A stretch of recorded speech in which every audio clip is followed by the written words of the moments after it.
Hello everyone. The course is Banking Regulation and Operations. The unit name is Banker and Customer Relationship, and the topic that we'll be covering is on joint account holders and the minor accounts. So first topic is joint account holders contract. What is a joint account? A joint account is a bank account that has been opened by two or more individuals or entities. So clear instructions need to be given regarding the mode of operations. Whenever two or more people are going and trying to open a joint account with a bank, they should be giving clear instructions regarding the mode of operations, whether they are going to operate the account jointly or as either a survivor or as former survivor, etc. Any one of the joint account holder can withdraw the whole account balance, leaving no chance of recovery. So when I say this, this is one of the disadvantages of opening a joint account holders. Although it has a lot of advantages, at the same time there are certain drawbacks of opening a joint account holders, and this is one of them. That is, even if the one of the account holder wishes to, he or she can withdraw the entire balance in the account, leaving the other holder no option or no chance for recovering that amount, right? And no legal support is provided to the other holder for withdrawing the account if the other person decides to withdraw the entire amount. The fourth feature is any one of the joint account holder can issue a stop payment of check.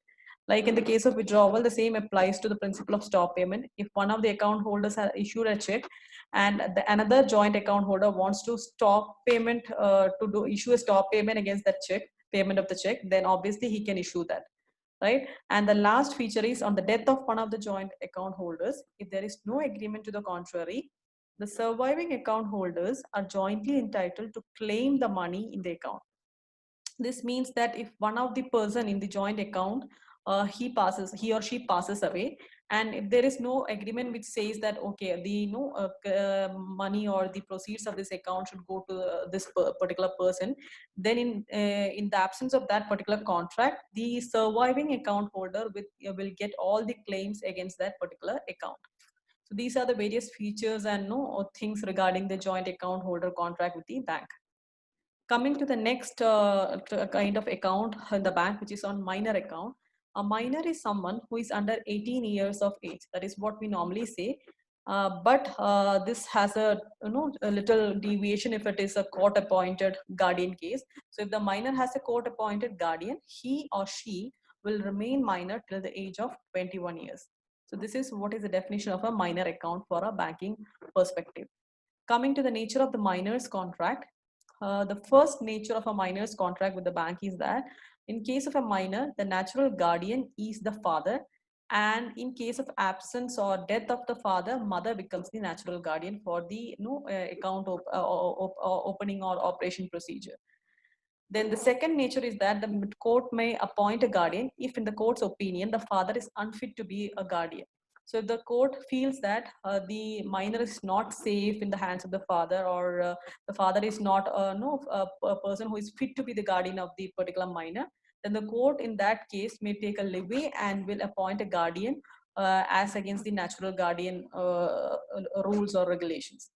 Then the third feature of the minor's contract is that RBI allows mothers to be natural guardian for minor's account even if the father is alive. So this is particularly applicable for the banking rules and regulations.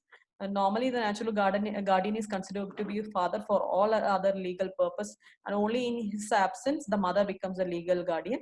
But in case of bank account opening or operations, then a natural guardian can be considered as a mother also. The Contract Act of 1872 states that a minor is not capable of entering into a valid contract, although he or she can be a party to a contract. This can be explained using an example. Suppose if Ravi is a person who is a minor, that is, who has not attained the age of 18, and he wants to enter into a contract with a few people, right? Obviously, he can go and enter into a contract if the other people are ready to make him a party to that particular contract.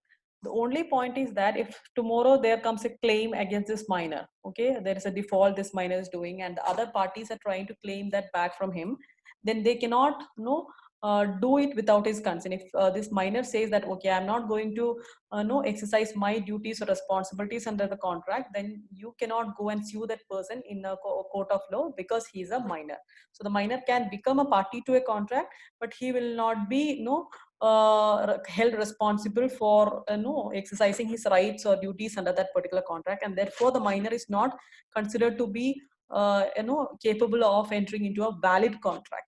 Valid contract, that is the most important point here. Last feature of a minor's contract is that savings account can be opened in the name of the minor, which will be operated by the guardian. This account needs to be closed on the minor attaining majority, and the balance needs to be transferred to his or her new account. So a minor who is at the age of 10 or more, he can definitely go and open a savings account, not a current account, with any bank in India, but along with the guardian, right? And as soon as he attains the age of majority, this minor accounts needs to be closed, and all the proceeds of the minor account can be transferred to a new account, which will be a normal account, not a minor account. So these are the various guidelines and features of joint accounts and the minor accounts. Thank you.